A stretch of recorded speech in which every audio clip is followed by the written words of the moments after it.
Mimi nashukuru wale wachukua kwa ajili ya maneno yangu, hata ni machache, sina maneno mengi. Naibu mkuu wa polisi Bwana Eliud Lagat,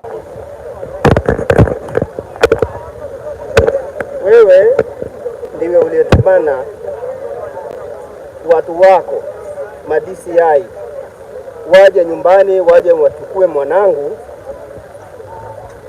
ili wamlete Nairobi.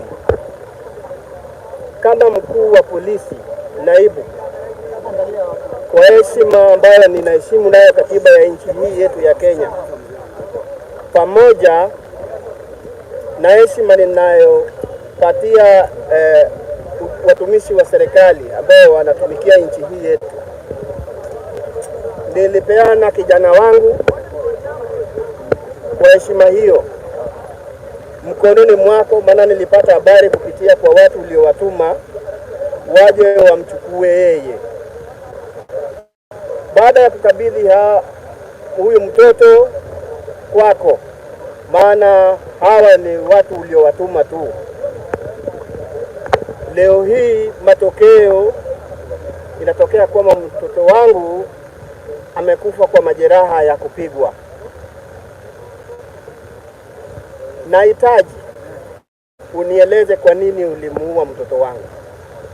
Kupitia kwa sheria ukaseme kwa nini ulimuua mtoto wangu.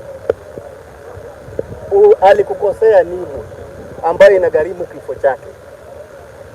Watu wanaongea kuhusu mambo ya ufisadi, hata ni wengi kabisa katika nchi hii yetu. Kwa nini mtoto wangu peke yake asulubiwe kwa ajili ya neno la ufisadi ambayo inahusu nchi nzima, abebe na ni mtoto wangu mmoja wa kipekee? Sasa nimebaki mkono mtupu, na atanielekeza katika maisha yaliyobakia.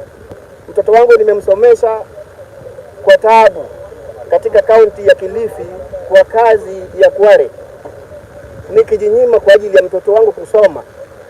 Alipohitimu nilikuwa nina matumaini, ndiposa nikatoka huko nikirudi Nyanza nikae nyumbani, kwa sababu mtoto amefika mahali kwa kunishika mkono. Sasa leo hii umenivunja mkono, umeniua. Kwa nini uniue? Unanidai nini? Amekuibia nini? Hayo ndio maneno ambayo nataka niongee kwako Bwana Eliud. Baada ya ripoti hizo, na jana idara ya polisi ilitoa taarifa, lakini leo unazungumzia kweli ambao ulifanyikia mtoto wako. Unapata nafasi ya kuzungumza na utawala wa taifa, kwa rais wa polisi Kanja, ushazungumza na Bwana Lagat, wale ambao wanafanya upelelezi kama baba Juan, utawaambia nini? Mimi nataka niongee kuhusiana na mambo ripoti ambayo nilipata kwa police station ya kwamba ilikuwa ni ya uongo, kutokana na uchunguzi uliotokea leo. Niliambiwa ya kwamba mtoto wangu amejigonga kwenye ukuta.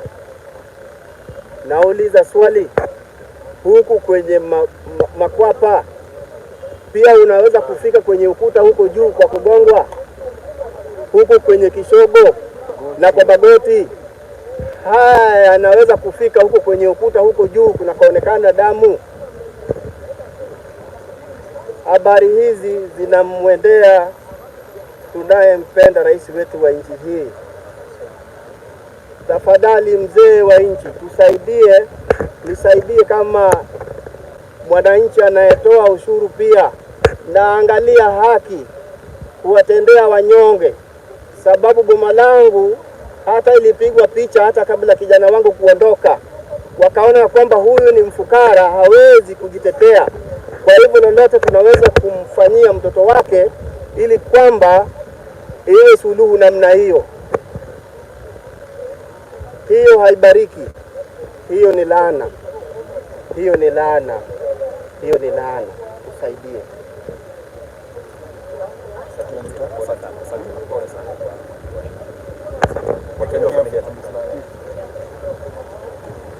It's a very sad day in this republic.